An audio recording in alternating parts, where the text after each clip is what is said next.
আপনাদের সঙ্গে আজকে শেয়ার করতে চলে এসেছি মোচার ঘন্ট। তো মোচার ঘন্টটি বানানোর জন্য এখানে আমি মোচাগুলিকে আগে থেকেই কেটে হলুদ জলে ভিজিয়ে রেখে দিয়েছি।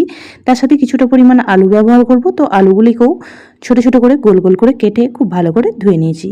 তো মোচাগুলিকে এখন সিদ্ধ করে নেওয়ার জন্য একটা প্রেসার কুকারের মধ্যে আলু আর মোচা দিয়ে দিয়েছি। তো এখন এটাকে একটা সিটি মেরে নেব, তাহলেই খুব সহজেই সিদ্ধ হয়ে যাবে আর রান্নাটাও ঝটপট তৈরি হয়ে যাবে। তো রেসিপিটি তৈরি করার জন্য গ্যাসের মধ্যে কড়া বসিয়ে দিয়ে এখানে দিয়ে দিচ্ছি 2 চামচ পরিমাণ বিউলির ডাল।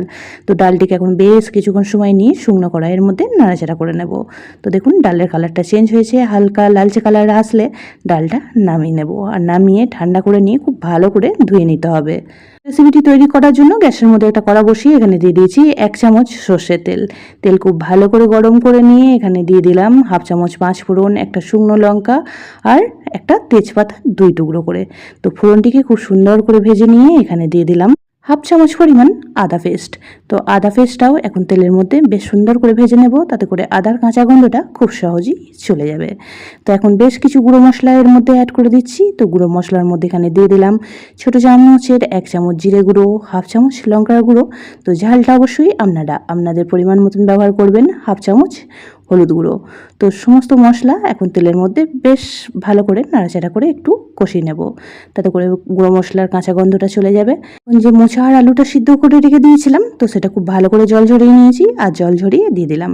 সাথে যে ডালটা ভেজে রেখে দিয়েছিলাম সেই ডালটাও দিয়ে দিলাম। তো সমস্ত জিনিস এখন খুব ভালো করে নাড়াচাড়া করে বেশ কিছুক্ষণ সময় কষিয়ে নেব।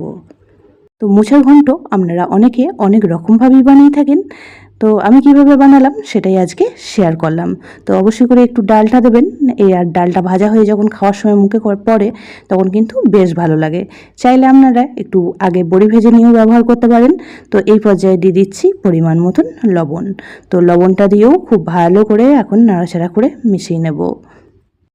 তো আজকের রেসিপিটির মধ্যে কোনো রকমভাবে জলের ব্যবহার করব না, এইভাবেই একদমই শুকনো শুকনোভাবে ঘন্টটা তৈরি করে নিচ্ছি। তো আগেই বলে রাখলাম, আপনারা যদি বড়ির ব্যবহার করেন তো আগেই বড়িটা ভেজে নিয়ে তো এই পর্যায়ে ব্যবহার করতে পারেন। তো রেসিপিটি একদমই রেডি হয়ে গেছে। এখন নামাবার আগে দিয়ে দিলাম 1 চামচ ঘি আর সাথে দিয়ে দিয়েছি 1 চামচ চিনি। তো সেই জায়গাটা স্কিপ হয়ে গিয়েছে, তো খুব ভালো করে মিশিয়ে নেব, আর মিশিয়ে নিলেই একদমই রেডি আমাদের মোচার ঘন্ট। কেমন লাগলো আজকের রেসিপিটি অবশ্যই জানাবেন। সবাই ভালো থাকবেন, সুস্থ থাকবেন।